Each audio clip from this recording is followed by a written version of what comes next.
Bonjour à tous, bienvenue sur Réalisons, un podcast produit par Réalis, le programme d'accompagnement de la région Occitanie et d'ADOC pour les entrepreneurs engagés. Aujourd'hui, j'ai le plaisir d'accueillir Pauline Loiseau. Pauline, bonjour. Bonjour. Alors Pauline, est-ce qu'on peut commencer l'épisode en m'expliquant pourquoi aujourd'hui c'est intéressant de t'écouter sur un sujet à impact ? Déjà, merci. Pourquoi c'est intéressant ? Parce que donc je vais vous parler d'Ostalada, la structure que nous avons créée il y a quelques années avec mon associée Cécile, qui fait de très nombreuses choses et dont l'impact, justement, et c'est vraiment le cœur, et c'est de ça dont on est parti quand on a voulu créer la société, est de remettre les habitants au cœur de leur projet de logement et au cœur de leur ville, au cœur de leur village et au cœur de leur vie aussi. Donc voilà. Très bien. Est-ce que tu peux expliquer le concept d'Ostalada en quelques mots ? En quelques mots, c'est toujours dur. C'est toujours dur, ouais, je sais. Le point de départ de Ostalada, c'est de travailler autour de l'urbanisme durable. Donc ça se décline en trois grands aspects qui comportent chacune des missions très différentes. Le premier, c'est autour de la conception. Donc on va travailler pour la conception de projets participatifs et inclusifs. Les projets inclusifs, je me permets de préciser ce que tout le monde ne connaît pas, c'est des projets qui regroupent des personnes soit seniors, plus de 65 ans, ou soit en situation de handicap. Donc on va faire de la conception et de la programmation sur ces projets-là, aussi bien avec des porteurs de projets particuliers qu'avec des bailleurs sociaux. La deuxième partie, on travaille sur l'exploitation. Donc là, on va travailler notamment sur 2 résidences, une avec des seniors et une avec des personnes en situation de handicap, sur comment faire en sorte que ces personnes-là restent le plus longtemps à domicile dans leur logement. C'est un logement dont ils sont soit le locataire, soit propriétaire, où ils peuvent fermer la porte à clé. Et donc l'idée, c'est qu'ils évitent d'aller en institut spécialisé le plus longtemps possible.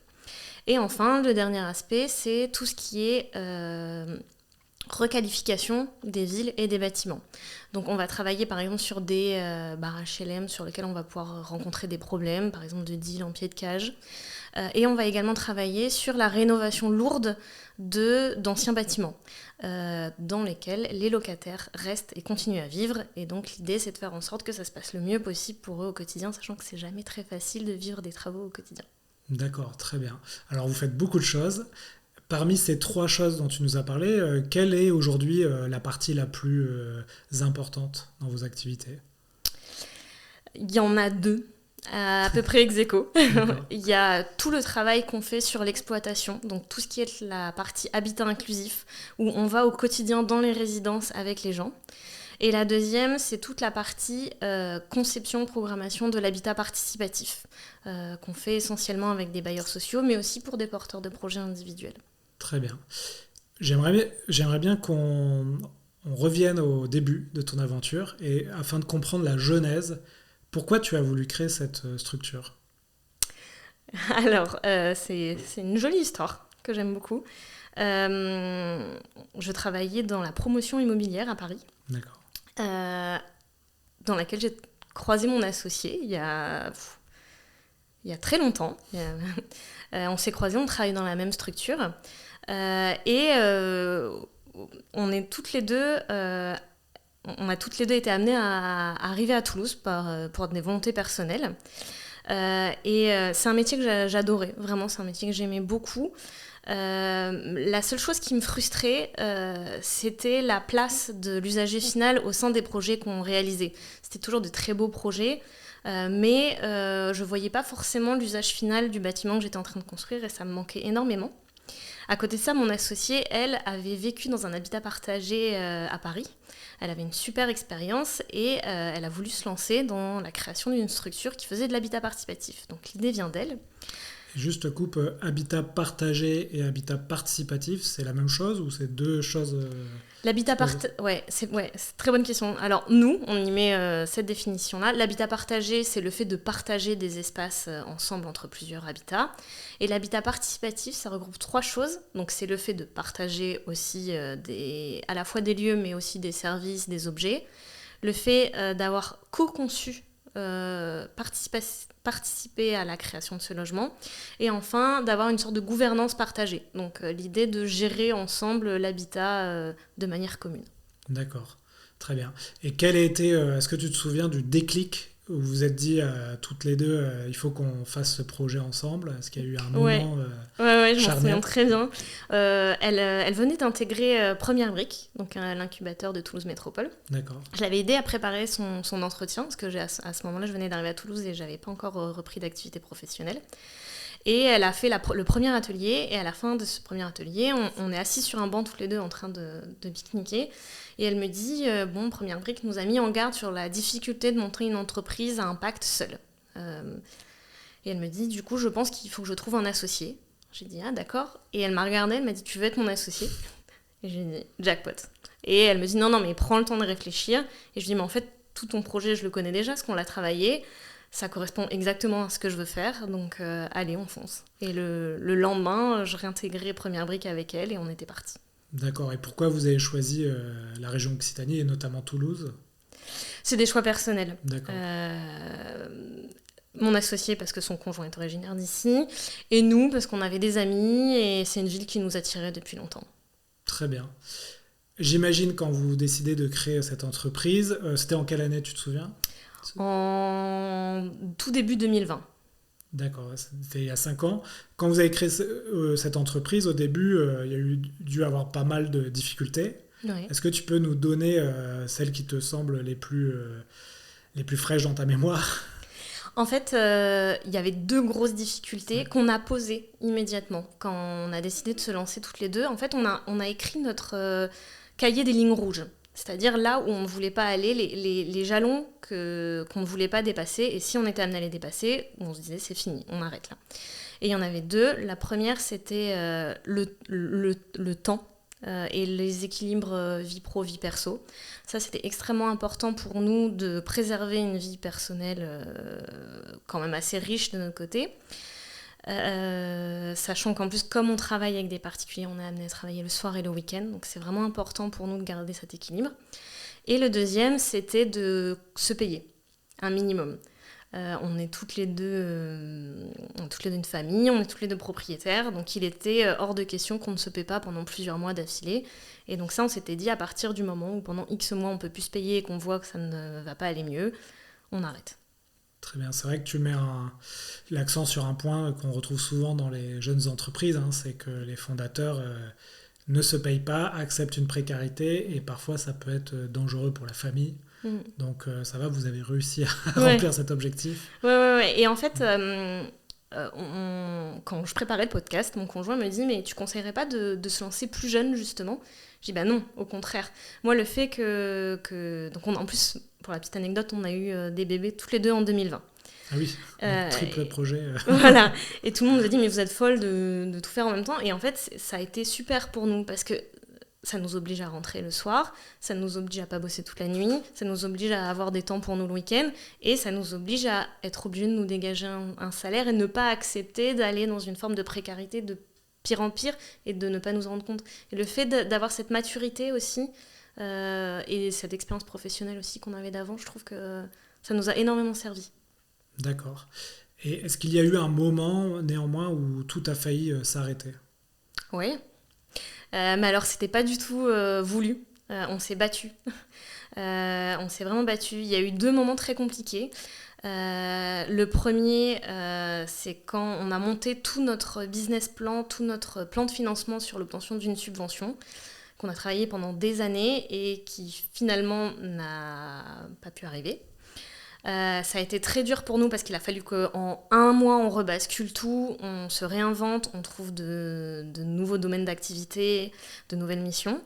Mais en fait, c'était un très bon problème parce que ça nous a obligés à écouter les besoins qu'il y avait autour de nous, à nous diversifier.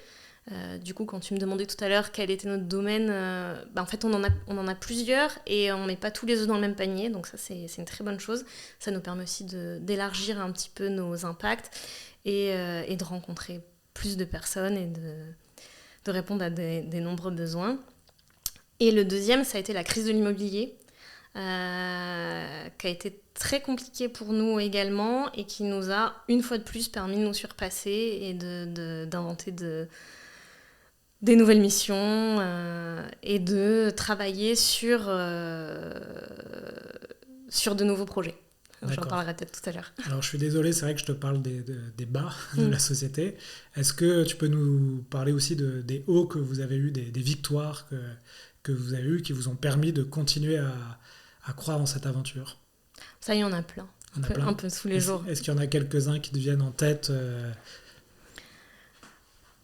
Ouais, il y en a plein. Je te le disais tout à l'heure, par exemple, on a des nouveaux locaux. On est hyper contente. On est hébergé par Intercalaire où on a un grand bureau avec des gens passionnants autour de nous au quotidien. Ça, c'était une vraie victoire, par exemple, avoir nos vrais locaux où on peut recevoir nos clients. Après, à titre personnel, il y a des plaisirs tous les jours. Moi, je me souviendrai toujours le jour de mon anniversaire où je suis arrivée sur une résidence où je travaille avec des personnes seniors. Et quand j'ai ouvert la porte, ils m'avaient fait un gâteau ensemble. Ils savent que j'aime particulièrement les plantes, donc ils avaient été ensemble chercher une plante. Et pour moi, c'est extrêmement fort parce qu'on travaille sur ça ensemble au quotidien. Le fait de s'autonomiser, le fait de redevenir acteur et le fait qu'ils aient organisé tout ça dans mon dos, entre guillemets, pour me faire plaisir. Je me suis dit qu'on devait vraiment avoir un vrai impact pour qu'ils aient aussi envie de nous faire plaisir pour le jour de mon anniversaire. Et c'était un super moment. J'étais très émue, ouais. D'accord. Alors tu as dit un mot-clé, impact. J'aimerais bien savoir aujourd'hui quel est l'impact concret de votre société. Est-ce que tu peux nous expliquer, puisqu'on est sur le podcast des entrepreneurs engagés à impact, est-ce que tu peux nous expliquer quel est ton impact aujourd'hui ? Mais c'est compliqué parce qu'il n'est pas très mesurable. C'est vraiment la création de... Donc on résout des problèmes quand même. L'idée, c'est d'être là au quotidien pour les gens qui ont des problèmes de logement ou des problèmes dans l'organisation de leur vie aussi au quotidien. C'est de créer de l'entraide et de l'autonomisation. Vraiment rendre les gens acteurs de leur vie. Et quand je dis ça, c'est pas seulement pour des publics qu'on pourrait considérer comme fragiles, c'est aussi pour des familles qu'ils n'aient pas à subir leur choix de logement, mais qu'ils puissent créer un logement qui leur ressemble et à leur image, et en créant de l'entraide aussi. Vraiment, l'impact, on le voit quand on voit que quelqu'un ne va pas bien et que ses voisins vont prendre la main pour faire ses courses, aller chercher ses médicaments, ou quand ils gardent leurs animaux pendant les vacances. Ça, c'est quelque chose qui n'existait pas avant, et depuis qu'on travaille avec eux, on voit le résultat. Avec les bailleurs sociaux aussi, on voit que la communication entre les locataires et les bailleurs sont plus fluides depuis qu'on travaille pour eux aussi. Voilà, donc il y a plein de petites choses qui, hélas, ne sont pas mesurables, mais qui nous permettent de voir un petit peu l'avancée de nos projets et l'impact qu'on peut avoir sur le territoire.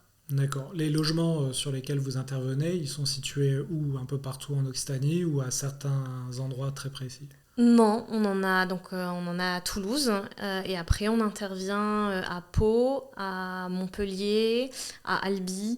En fait, grosso modo, on est 2 et l'idée c'est de pouvoir y aller et revenir sur la journée. C'est un petit peu notre critère, en train ou s'il faut en voiture.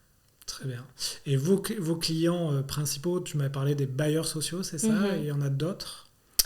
Oui, il y en a d'autres. Il y a les particuliers, aussi, les collectivités. On travaille beaucoup également avec les collectivités pour travailler sur leur plan de développement urbain, sur le plan local d'urbanisme par exemple. On travaille avec le Sicoval également pour accompagner leur politique d'habitat, les conseiller sur les habitats innovants. Comme c'était notre métier, qu'on a des compétences techniques aussi sur tous ces sujets, c'est vrai que c'est toujours un plaisir de pouvoir les aider sur ces sujets-là. Et les particuliers également, oui. Très bien. Alors, tu as parlé des collectivités. Vous avez été accompagné par Realis, qui produit ce podcast. Est-ce que tu peux me dire quelques mots sur cet accompagnement ? Realis, c'est un peu notre bouffée d'oxygène. D'accord. À 3 titres, je dirais. Le premier, c'est l'accompagnement. C'est un vrai... c'est une vraie bouffée d'oxygène de pouvoir avoir... moi, je vois ça un peu comme un coaching, cet accompagnateur qui va faire un point tous les mois, tous les 2 mois avec nous, qui va nous conseiller, qui va suivre aussi nos indicateurs. Ça nous permet de garder la tête hors de l'eau, des fois, alors qu'on est sous l'eau, parce qu'il y a beaucoup trop de travail. La deuxième chose, c'est les expertises qu'ils nous apportent, c'est-à-dire que si on a un besoin juridique, financier, et qu'on a besoin d'être aidé sur quelque chose, et ça va même au-delà, donc nous on travaille sur du très social, on voit quand même la misère tous les jours, et par exemple, moi ils m'ont aidé pour me protéger aussi. Apprendre à pas encaisser trop dur tout ce que je voyais et pouvoir continuer à travailler avec les autres personnes. Et enfin, le troisième, c'est la mise en réseau et les apéros. Ça, c'est quand même super. À ne pas négliger. Non, c'est un pouvoir énorme. Très bien. Est-ce que tu peux nous parler aujourd'hui de où vous en êtes dans votre développement et quel est pour toi dans l'année à venir les choses que vous souhaitez réaliser? Alors, on est sur une année un peu charnière. Parce que du coup on a énormément de missions. Nous initialement on souhaitait créer des habitats participatifs avec et pour les gens, à ce qu'on appelle en autopromotion, donc c'est-à-dire qu'ils sont eux-mêmes maîtres d'ouvrage de leur projet. D'accord. Donc dans la construction de l'habitat, c'est ça? Ouais, donc c'est eux qui choisissent leur architecte, c'est eux qui déposent leur permis de construire, c'est eux qui choisissent les entreprises avec notre aide et notre accompagnement. C'était notre ancien métier, donc on s'est rendu compte que c'était compliqué, et pour deux raisons. La première, c'est l'accès au prêt. Tout le monde n'a pas accès au prêt aujourd'hui et c'est quelque chose de compliqué. Et la deuxième, c'est l'énergie et la charge que ça peut représenter pour certaines personnes. Alors il y en a qui y arrivent, on travaille avec des groupes qui sont en train et qui y arriveront un jour. Il y a d'autres personnes pour qui c'est plus compliqué, notamment les personnes fragiles qu'on accompagne. Et donc, on souhaiterait pouvoir créer une foncière solidaire de l'habitat participatif et inclusif sous forme de levée de fonds citoyenne. Donc, l'idée, c'est que les gens, les porteurs de projets, se réunissent, puissent créer une association et que nous, on vienne les aider dans la définition de leur projet et dans la mise en œuvre de leur projet. Et nous, on construirait pour eux et après, on serait leur locataire, sachant qu'ils seraient forcément associés à la foncière. Donc ils feraient partie de la gouvernance et si ils le souhaitent, s'ils le peuvent, ou leur famille ou leurs amis pourraient faire des contributions également. Comme on est une société ESUS, ils pourraient être défiscalisés. On pourrait imaginer également un petit rendement s'ils souhaitent faire des prêts à la foncière solidaire. Et comme ça, c'est vraiment une foncière qui répond à leurs besoins. Ils sont là au quotidien, ils font partie de la structure et elle peut même être financée par leurs proches s'ils le souhaitent. Très bien. Et pour bien comprendre, ce sont des logements de combien de personnes? Parce que j'imagine pour faire un projet comme ça, ça reste un petit groupe de personnes. Oui. Ça on est sur une dizaine de logements maximum. Ouais. En fait, des foncières solidaires, il y en a déjà qui existent, qui font des choses fabuleuses. Elles sont quand même sur des échelles un petit peu plus grosses. Et puis, pas autant dans le participatif que nous, on souhaite proposer et pas autant sur un public fragile. Nous, on souhaite aller sur l'échelle inférieure, en fait, qui, en fait, n'atteint pas les coûts d'échelle que pourrait avoir une grosse structure. Okay. C'est l'intérêt d'être une petite structure, d'être encore jeune et agile. L'idée, c'est de pouvoir répondre à ce petit creux-là. Et imaginons, moi, je souhaite porter un projet comme ça. Comment je fais pour trouver les autres personnes pour rejoindre ce projet? T'en parles autour de toi. D'accord. Et nous, l'idée, c'est qu'on t'aide aussi. Parce qu'en fait, grâce à ce podcast, grâce à la publicité qu'on peut faire, grâce aux posts qu'on fait également, on commence à faire connaître un petit peu ce qu'on souhaite développer. Comme on travaille déjà sur énormément de résidences avec des personnes fragiles, on a déjà beaucoup de demandes. Oui. Donc en fait, je pourrais te mettre en lien en fonction des besoins que tu as et des envies que tu as, de la localisation. D'accord. Et donc, est-ce que les personnes qui t'approchent, ce sont déjà des personnes qui sont investies dans des associations et qui justement pensent au logement pour résoudre peut-être leurs problèmes, ou pas du tout? Ça peut être les deux. Des particuliers qui se disent ça pourrait être intéressant d'avoir un autre mode de vie. Les deux. Ouais, les deux. Ça peut être quelqu'un comme toi qui se dit mais en fait financièrement c'est hyper intéressant parce qu'on va pas se mentir, on peut être au centre-ville entre une maison, un appartement avec un petit jardin, avec des voisins hyper sympas qu'on connaît, avec qui on peut échanger des services, on peut se prêter la voiture, on se prête la tondeuse. Voilà, donc ça peut être vraiment monsieur et madame tout le monde, et puis ça peut être aussi des gens qui font partie d'associations, par exemple de personnes en situation de handicap, qui souhaitent ne plus vivre chez leurs parents, par exemple, et donc on peut imaginer aussi. Et l'idée, ça serait de faire des projets mixtes. Et oui. Et sur ces projets-là, on parle de construction de logements neufs ou ça peut être des logements existants qu'on va occuper avec un collectif. Je ne sais pas comment vous appelez ça. On appelle ça les porteurs de projets futurs habitants. Futurs habitants. Ouais. Les deux. Alors nous, on a une vraie volonté de privilégier l'ancien et la réhabilitation. C'est pas plus compliqué. Alors c'est un peu plus compliqué techniquement, mais le fait de ne pas partir d'une feuille blanche, c'est quand même plus simple, contrairement à ce qu'on gagner du temps sur beaucoup de choses. Sur beaucoup de choses. Mais on peut aussi faire du neuf dans certains cas assez spécifiques, sachant qu'on va toujours essayer de tendre vers de la réhabilitation. Très bien. Donc aujourd'hui, qu'on soit une association, un groupe d'amis, de voisins, etc., et qu'on souhaite habiter différemment la ville, vous contacter, ça peut être une bonne idée, justement pour structurer le projet et j'imagine ne pas se planter, parce qu'il doit y avoir plein de pièges dans ces projets. Moi, j'avais vu plutôt des projets d'éco-village, par exemple. Là, l'idée, c'est de faire peut-être la même chose, mais peut-être en ville, parce que c'est souvent à la campagne, ces éco-villages, où c'est un peu plus facile parce qu'il y a plus d'espace. C'est un peu l'idée, ouais, c'est ça. Ouais. Alors, on pourrait aussi bien en faire à la campagne. Après, on a... Par essence, on touche un public plus fragile qui est quand même plus proche des commerces, services, et du coup qui est plus souvent en ville. Donc, et en effet, il y a des structures qui font déjà des éco-villages à merveille. Donc l'idée, c'est vraiment d'avoir cette offre un petit peu complémentaire là-dessus. Et juste, je rebondis sur ce que tu disais. Alors, si tu es un particulier, tu peux m'appeler. Je vais surtout te mettre dans notre base de données. Parce que on l'a fait au début, traiter toutes les questions individuelles, on va pas mentir, on s'est épuisé. Donc l'idée, c'est de pouvoir monter des groupes assez rapidement. Et donc, plus on a une idée de projet et plus on est nombreux, plus le projet va partir vite, entre guillemets. Très bien. Peut-être un petit mot, alors je ne sais pas si c'est quelque chose que vous traitez, sur la problématique des syndics de copropriété. Je sais que ça peut être un souci quand on vit en collectivité, ces histoires de syndic. Est-ce que c'est une problématique que vous adressez ou pour le coup, comme c'est un projet collectif, la question est déjà traitée en amont et il n'y a pas finalement de problème à ce niveau-là? Non, c'est pas quelque chose qu'on traite, et en effet, tu as donné la réponse, c'est qu'en fait, l'idée de la participation, qui est là dès la conception du projet, fait qu'en fait, tous ces problèmes-là, on va les évacuer avant. On va les imaginer, on va imaginer la solution, et en plus, le fait que les gens aient travaillé ensemble, parce que c'est du travail, fait qu'en fait, ils savent faire. Et en fait, les problèmes qu'on retrouve sur des gens qui ne s'entendent pas se retrouvent beaucoup moins sur ce genre de projet.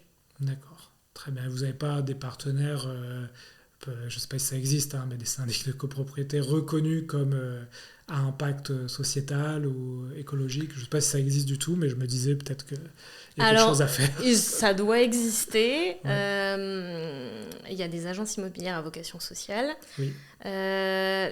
Après, nous, on connaît une structure qui s'appelle l'échappée des copros, qui travaille sur la mise en place de travaux au sein d'une copropriété, donc sur toutes ces questions très clivantes. Voilà. Après, on fait un travail un peu complémentaire, parce qu'ils interviennent sur du bâti déjà existant. Nous, on est plus sur reconstruire la ville. Donc, Ok, écoute, merci. Si tu veux bien, on va attaquer la rubrique conseils pour entreprendre. Donc, c'est quelques questions pour que tu donnes ton retour d'expérience.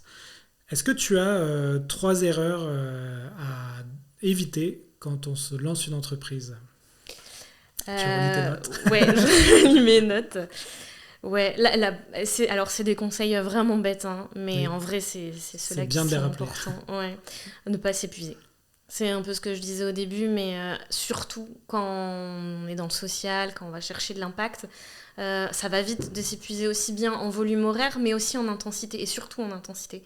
Donc vraiment penser quand même à soi, c'est un vrai conseil. Voilà, ne pas trop en faire, et il faut pouvoir se préserver pour pouvoir aussi prendre soin des autres. Le deuxième, il est un peu dur, mais ne surtout pas baser son plan de financement sur une subvention. Oui, bon conseil. Voilà, à part des cas très spécifiques où là, évidemment, ça coule de source, mais sur des jeunes entrepreneurs qui souhaitent lancer une structure de l'économie sociale comme la nôtre, vraiment, c'est un conseil. C'est un peu la cerise sur le gâteau. Ça va être pour aller plus loin, ça va être pour aller plus fort, mais pas pour fonctionner au quotidien. Et la troisième, c'est ne pas hésiter à tester, et tester vite. Quitte à se tromper, hein, c'est pas grave, mais d'aller vraiment tester ce qu'on souhaite mettre en œuvre d'une manière ou d'une autre pour vite avoir les retours d'expérience et sentir si ça fonctionne ou pas. Et c'est en testant qu'on peut avoir de nouvelles idées aussi. Donc, Ouais, je trouve que tes 3 conseils, finalement, ils rejoignent un fil rouge. Hein. C'est vraiment de chercher dans ton activité vraiment les points sur lesquels il faut se concentrer absolument. Parce que c'est vrai qu'on a tendance à perdre de l'énergie sur pas mal de choses annexes. Les subventions, ça peut en faire partie, hein, parce que ça peut nous prendre beaucoup de temps et on n'est pas certain de les avoir au final. Et donc, ça, on l'oublie souvent quand on crée une entreprise. On va passer beaucoup de temps sur le logo, sur d'autres choses comme ça, mais finalement qui ne sont pas les plus importants pour faire avancer tout le projet. Tout à fait. Est-ce que tu as quelque chose qui t'a beaucoup aidé dans ton aventure? Alors, ça peut être un livre, des outils, une méthode, une rencontre. Alors, c'est un peu bête, mais mon conjoint, il m'a énormément aidé. Parce qu'il me soutient au quotidien, il me soutient financièrement aussi, ce qu'on va pas se mentir. Ça a été un gros changement au niveau rythme de vie, aussi bien sur l'intensité que sur l'argent. Et il me soutient au quotidien et quand on fait un travail aussi intense et social que ce qu'on peut faire au jour le jour, c'est quand même génial de rentrer chez soi et d'avoir sa famille qui est là et qui est présent et qui nous disent mais c'est génial ce que tu fais, il faut que tu continues. Et donc bon, ça répond pas vraiment à la question, mais c'est vraiment chose. C'est vrai qu'on sous-estime souvent le soutien des proches qui est primordial, et quand on l'a pas, ça peut être compliqué. Et je pense qu'il va être content, ton conjoint. On découpera cette séquence et tu pourras lui offrir à Noël. C'est un très beau cadeau. C'est un beau cadeau. Est-ce que tu as une leçon de ces 5 années passées? Est-ce que tu as une leçon forte à donner, ou simplement une anecdote qui t'a peut-être inspiré et que tu te rappelles quand, par exemple, tu as des difficultés ou tu te dis bah, ça au moins on l'a fait, je suis contente. Est-ce que tu as quelque chose qui te vient à l'esprit? Ouais, j'ai en même temps un conseil et après une anecdote. Le premier conseil, et ça vient vraiment du participatif. Alors c'est un peu dur à formuler, mais ne jamais penser que l'on sait ce que pensent les autres. D'accord. Ce dont on s'est rendu compte, c'est qu'on a accueilli des groupes de porteurs de projets qui voulaient faire un projet d'habitat, qui se connaissaient, qui étaient amis. Et en fait, c'est beaucoup plus compliqué que de travailler avec des gens qui ne se connaissent pas, parce qu'ils sont persuadés de savoir ce que pense l'autre. Et en fait, il n'y a rien de pire. On se rend compte que les gens ont oublié d'écouter réellement, sans se mettre à la place, mais juste d'écouter ce que veut l'autre. Et en fait, ça, même si on sort du participatif et de ma structure, je pense que c'est le meilleur conseil qu'on puisse donner à n'importe qui, même, surtout un entrepreneur, de savoir écouter son marché, de savoir écouter ses clients, de savoir écouter ses partenaires, pour voir justement où il faut mettre l'intensité. Et voilà. Très bien. Et ouais, la communication et se focaliser sur le positif. Vraiment important. Je crois qu'on a oublié aussi un peu ça. C'est vrai que quand on allume les infos, c'est que du négatif. Et on a oublié qu'on entend beaucoup parler de ce qui ne va pas, mais qu'au final, il y a 1 milliard d'initiatives positives. Là, tu vas en recevoir 9 autres, je crois. Oui. Donc, il y a des choses magnifiques qui se passent tous les jours et c'est important de rester focus sur ce qui est positif, je pense. Très bien, c'est un bon conseil, effectivement, de couper la télé et allumer des podcasts. Voilà. Ça peut être intéressant. Très bien, bah, écoute, on arrive à la fin de cet épisode. Est-ce que tu voulais ajouter quelque chose avant qu'on conclue et qu'on donne les coordonnées pour contacter si besoin? Moi, je suis très contente d'être là. Merci à toi, merci à Realis aussi de m'avoir offert cette opportunité. Et je salue bien mon associé sans qui rien n'aurait été possible, et je pense à Aurèle. Qui s'appelle comment? Cécile. Cécile. Très bien, Pauline. Bah écoute, est-ce que tu peux nous dire comment on fait pour te joindre? Alors, on a un site internet www.ostalada.fr qui n'est absolument pas à jour. On en est désolé, on travaille dessus, mais ça demande du temps, de l'énergie et de l'argent. Oui. Et sur lequel il y a notre adresse mail, il y a un formulaire de contact et surtout, il y a mon numéro de téléphone. Et ça, je pense que c'est le plus rapide si on veut nous joindre et le plus efficace. Ok, parfait. Bah, on mettra justement les liens dans les notes du podcast pour les gens qui ont des projets qui peuvent être accompagnés par vous. En tout cas, Pauline, merci beaucoup pour ta venue. Vous pouvez retrouver l'épisode sur toutes vos plateformes préférées, d'abord sur LinkedIn, puis ensuite sur YouTube et les plateformes de podcast. À bientôt, Pauline. À bientôt, merci. Merci.